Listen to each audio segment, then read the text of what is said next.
Your Excellency Benedict Orama, President and Chairman of the Board of Afrexim Bank, my friend and partner, and your team, allow me to welcome you on behalf of the government and people of Kenya, to Kenya and to Mombasa. You're very much welcome. And today marks a very significant day. I have been in this region for the last 1 week.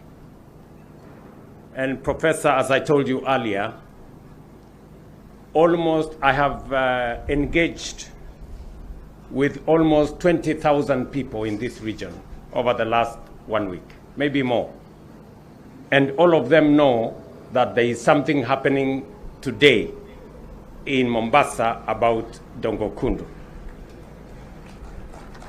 And that is why I am delighted to join you today as we mark another transformative milestone in Kenya's economic journey, the signing of lease agreements between Kenya Ports Authority, the Special Economic Zones Authority, and the Afrexim Bank for the development of the Mombasa Special Economic Zone at Dongo Kundu, alongside the Naivasha Special Economic Zone in Nakuru, Naivasha.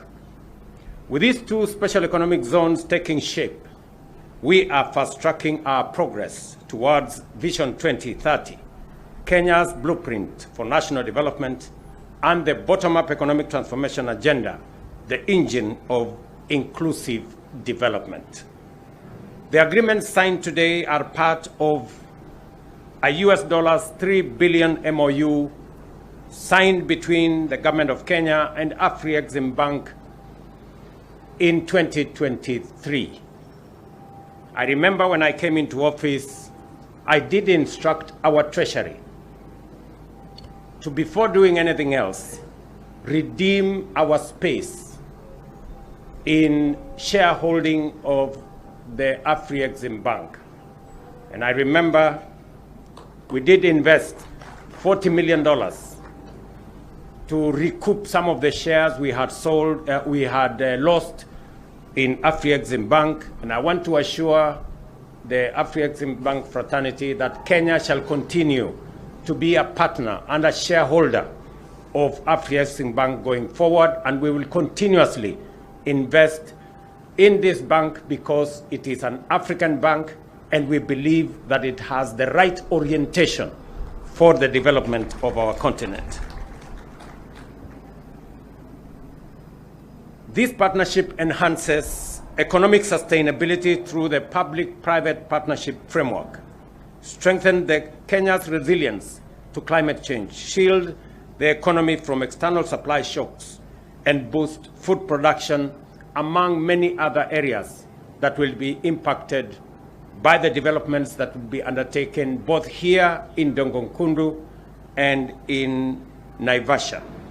Additionally, it plays a pivotal and vital role in economic recovery by ensuring a stable supply of essential commodities like fuel, fertilizer, grains, and edible oils.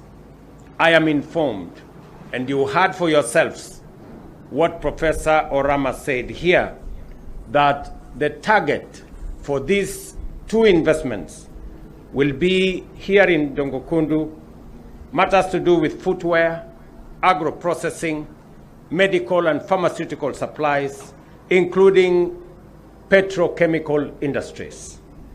And I have it on the authority of Professor Orama that the investment is in the region of $1 billion for these two special economic zones. That is close to 130 billion Kenya shillings. And it will create jobs here in Dongo Kundu, as was said by ministers here, about 40,000 jobs in that piece of land you see across the ocean there, and another 100,000 jobs in Naivasha. We will also be targeting here, as Professor Orama has said, textile industry, the e-mobility industry, the value chains around biofuels, and, as was said, glass manufacturing, among other industries. You have heard it for yourself that in China, with a population as much as that of our continent, they have 3,000 special economic zones. In Africa, the whole continent, we have less than 250 special economic zones. And it is the reason why, as government of Kenya, we have started in the last 2 years, 6 new special economic zones. Apart from this Dongo Kundu, we have also licensed another 2,000 acres here in Fibingo for another special economic zone. We have already invested as government of Kenya in a special economic zone in Sagana, another special economic zone in Thika, another special economic zone in Eldoret, another special economic zone in Njoro, and another special economic zone in Busia. We are adding to the spaces that will help us enhance our manufacturing and levelize the field so that we can do more around investing. The government of Kenya has invested 3 billion shillings to develop these 6 new special economic zones. I was in Busia a few, maybe 2-3 months ago, and the special economic zone there is a sight to behold, right in Busia. I must commend one friend of mine called Moses Kuria, because he is the man I started with on this journey, and commend also my friend Salim Vuria, who took over from Moses Kuria. And now I have this good man called Lee Kinyanjui. Friends, we have a responsibility taking the country in the right trajectory. You heard what Professor Orama said about the potential that exists for manufacturing, for industrialization, around agro-processing, and all other processing and all other value addition mechanisms around special economic zones. And that is why the signing of these agreements here today are of major significance to the development of Kenya. And I don't take it for granted, Professor Orama, that you have taken time. I know we have discussed this. We have had possibly 15, 20 meetings, some virtual meetings, many physical meetings here in Egypt and in many other places to try and put this together. I am very proud that today, finally, we are signing the instruments that will unlock the potential that exists in Dongo Kundu and in Naivasha special economic zones. Beyond infrastructure, this agreement fuels industrialization, manufacturing, and agro-processing, reinforcing Kenya's position as a regional export powerhouse. If it facilitates the development of industrial parks, strengthens intra-Africa trade, and empowers micro, small, and medium enterprises to compete under the African Continental Free Trade Area, COMESA, Tripartite Agreement, and the EAC. Additionally, it promotes modern infrastructure, creative industries, and youth empowerment, unlocking opportunities for the next generation of entrepreneurs, innovators, visionaries, and investors. The resources that will be put into this special economic zone, first and foremost, will be to develop the horizontal infrastructure. As was said here, and as I said on Wednesday, we are going to be connecting power from the power station that we have built here in Mariakani. And we are going to pull power from there 76 kilometers to this special economic zone. We already have 7 billion shillings dedicated for that exercise, and the procurement of the contractor to be able to deliver that transmission line is already underway. I also committed that we are going to improve the infrastructure around the port. Again, on Wednesday, I did launch the construction of the road that will connect these southern pipers from this port at Miritini through Bonje to Mazeras, down all the way to Mariakani, make it dual carriageway so that we eliminate congestion around the port and enhance the efficiency of the port of Mombasa. I take this opportunity to express our deep appreciation to you personally, Professor Orama, and to the board and management and staff of Afrexim Bank for their steadfast commitment to Kenya's economic ambitions. We look forward to witnessing the transformation of Mombasa and Naivasha special economic zones, which will drive industrial growth, business expansion, and job creation, a true testament for the power of strategic investment. The Mombasa Special Economic Zone, commonly known as Dongo Kundu, is more than a development project. It is a gateway to prosperity, a bridge to industrial competitiveness, and a launching pad for regional trade. By leveraging our strategic position on the East African coast, we are positioning Kenya as a hub where goods, ideas, and capital converge to drive economic progress. Our gratitude also extends to the government of Japan and the Japan International Cooperation Agency for their steadfast partnership. The 2016 MOU laid the foundation for this collaboration, and today we celebrate its tangible benefits, because part of the resources that we are using to construct the road infrastructure here, including connecting power and also extending to delivering water.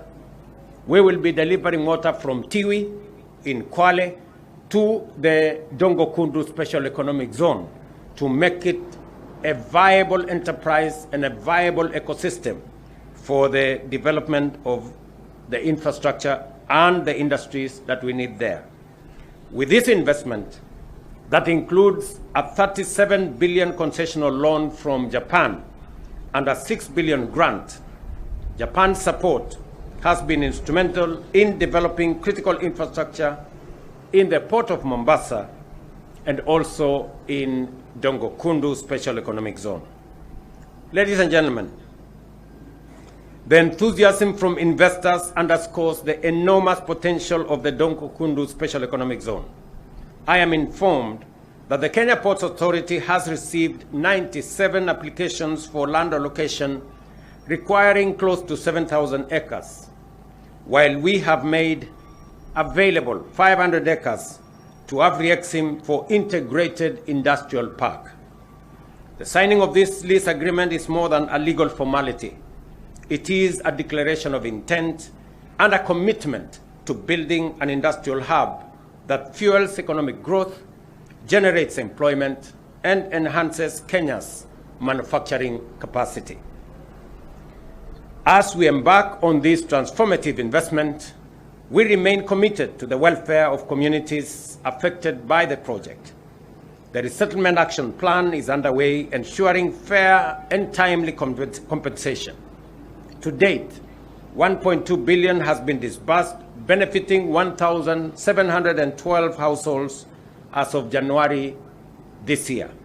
Additionally, 316 million has been allocated for fisherfolk in 10 beach management units, recognizing their vital role in the coastal economy.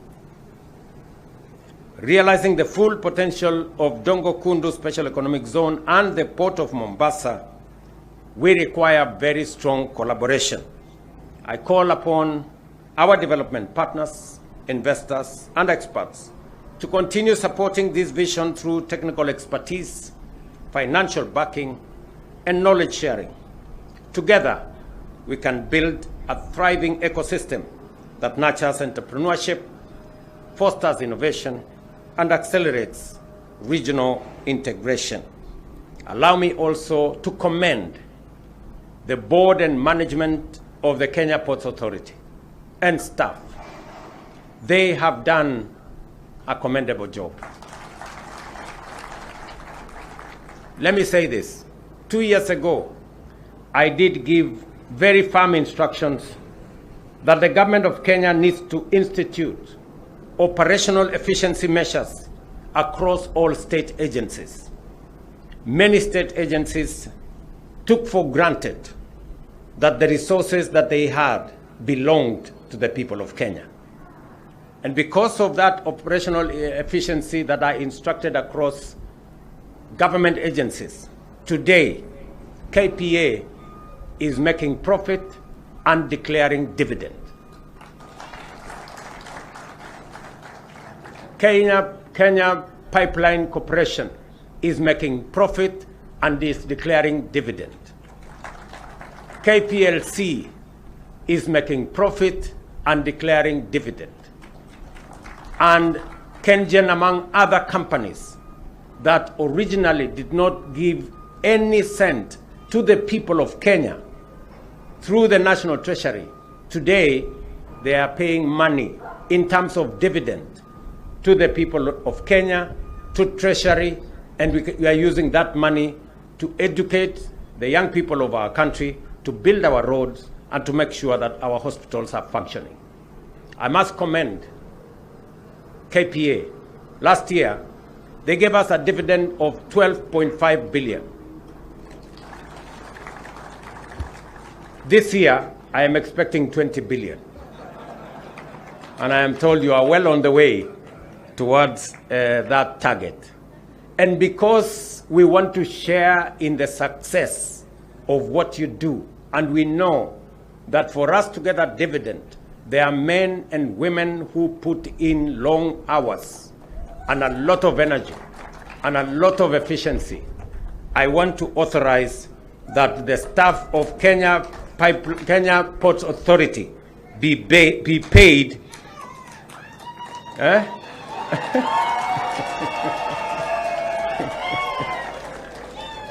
Are we together?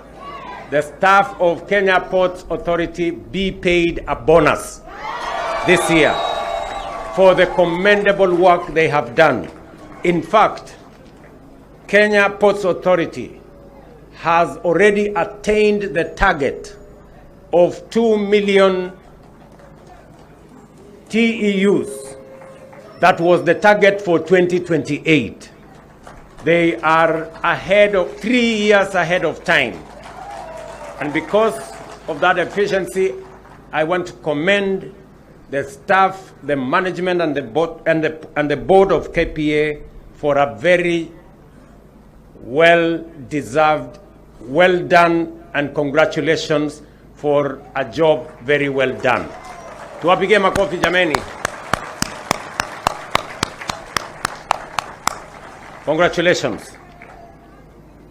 The same goes to all the other government agencies.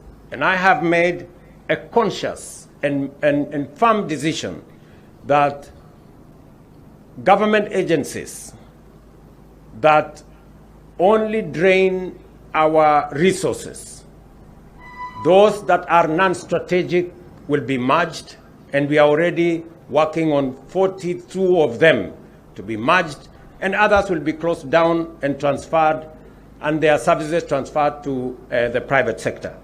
Because government, apart from doing what we do on social service, all our parastatals must stand up to the test and justify the resources that they get from the exchequer, because these are resources from the people of Kenya. I want to also commend all the other government agencies and everybody else who is doing their bit in making sure that we march on towards a future that we can all be proud of as Kenyans. Allow me also to take this opportunity, because in my office, I work with men and women who support my vision and who drive the agenda that I have set out for the people of Kenya. And they have worked with me tirelessly to bring this, especially this exercise, to the fruition that we see today. I must commend my friend David Ndii the chair of our Council of Advisors. I must commend my brother Hassan, Mohammed Hassan, and all my economic team of advisors. They have pushed the limits. They have done what many people don't believe in. I know some government bureaucrats are unhappy about what they do, but they do it on my instructions, because unless and until we have clarity on how to deliver on the commitments we made to the people of Kenya, we will most likely not succeed. And therefore, I must commend you, ladies and gentlemen, for doing this and for working with everybody else. But the man of the moment in this meeting, the man of the moment in this signing, is Professor Benedict Orama. Congratulations. Tumpigie makofi jameni. He has pushed every button, and he has pushed every limit for us to get here. And his team, Kuda, and all the other good people. Forgive me, I don't know all your names. You are the best, including this beautiful girl who signed the agreements. I have talked with her many times, and they have been a wonderful team to work with. As has been said by Professor Orama, this is an investment of $1 billion. We are going to be signing the framework agreement next week. I have that on the undertaking of the Ministry of Finance. We will be signing that framework agreement next week, and within 60 days, Professor Orama says they will begin the investment. And therefore, we are readying ourselves for a takeoff here in Dongo Kundu and also in Naivasha. I am happy that the Minister for Trade and Industry is a former governor of Nakuru. A lot of stories were told about the Nakuru Special Economic Zone, that I was going to take that zone and bring it to Mombasa. Now we are going to put to shame those who thought that we didn't have a plan. Not only have we increased the land available in Naivasha from 1,000 acres to 7,000 acres that we have bought as government of Kenya, but we are now going to be investing half of the money that is going to come from Afri-Exim in the infrastructure and industries in Naivasha as we do it here in Dongo Kundu. So, ladies and gentlemen, this is a very, very proud moment for me, that we are not here to sign a loan. We've come here to sign an investment. This is not going to be money. The $1 billion that is going to be invested here is not money government of Kenya is going to pay. This is an investment that is being made by people who see the opportunity in our country. And we must expand the horizon for more people to invest in our country by creating the confidence that is required. There is no way Afri-Exim and Arise would have invested in Kenya if they didn't believe in Kenya. And I want to ask us, as the citizens of Kenya, that first and foremost, we must believe in ourselves. We must believe in our country. You cannot badmouth your country from morning up to evening and expect others to believe in your country. We must be the first salesmen and women of Kenya. We must believe in this great nation. We can disagree on many things, but we cannot disagree on our motherland. Kenya belongs to all of us. Irrespective of whatever political persuasions we have, we must believe in this country. And we must put our nation first. It comes ahead of each and every one of us and our ambition and everything that we want and our interests. Kenya's interests supersede the interests of any individual, any political formation, or any political party. Because if Kenya succeeds, we all succeed. So I want to ask of all of us as leaders that first and foremost, we believe in Kenya. This is our country. We do not have a spare one. we must do whatever it takes to secure this country, to make this country peaceful, and to make this country an attractive destination for the people who want to invest. People and investors have different opportunities. They have opportunity to invest in different parts of the world. We must give them a reason to invest in Kenya by making sure that Kenya is that place that they can believe in. And therefore, I want to ask all of us as leaders, and today I speak here on behalf of both the national executive, and I speak on behalf of the county executive, because the governor of Mombasa is not here. He asked me for permission. He is attending to a different assignment, but we are aligned on this matter of development in this Mombasa and in the Coast Province. We are all aligned, irrespective of the parties we belong to, irrespective of all other persuasions. We are aligned in making sure that Mombasa is developed, every part of Kenya is developed appropriately. And therefore, I am very happy to represent my friend Abdul Samad Nasir, who is the governor of this Mombasa, as I speak for the Mombasa County government and speak for the national government, because we are one government and we are one nation. So I am truly happy to be here. This is an important milestone in the development of our country. As we develop this special economic zone, as we develop the other 6 special economic zones, the focus is on industrialization, manufacturing, agro-processing, creating jobs, creating value, so that we can enhance our competitiveness and we can enhance our wealth creation as a nation. There is absolutely no reason why we continue to import the very things that we can manufacture here at home.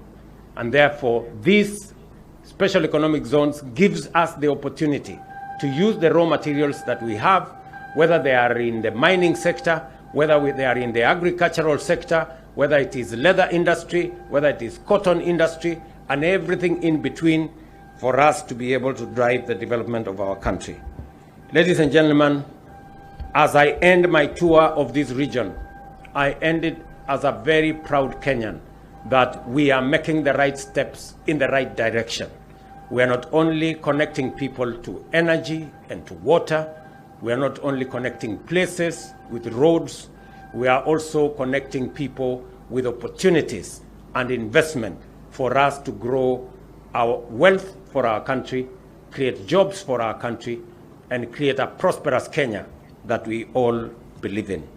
Asanteni sana watu wa Mombasa, asanteni sana watu wa Pwani, shukrani nyingi kwa kunikaribisha hapa Pwani. Sitakwenda muda mrefu, nitarudi tena. Asanteni sana and God bless you. Thank you very much, Your Excellency. As we conclude, we seek your kind indulgence for a quick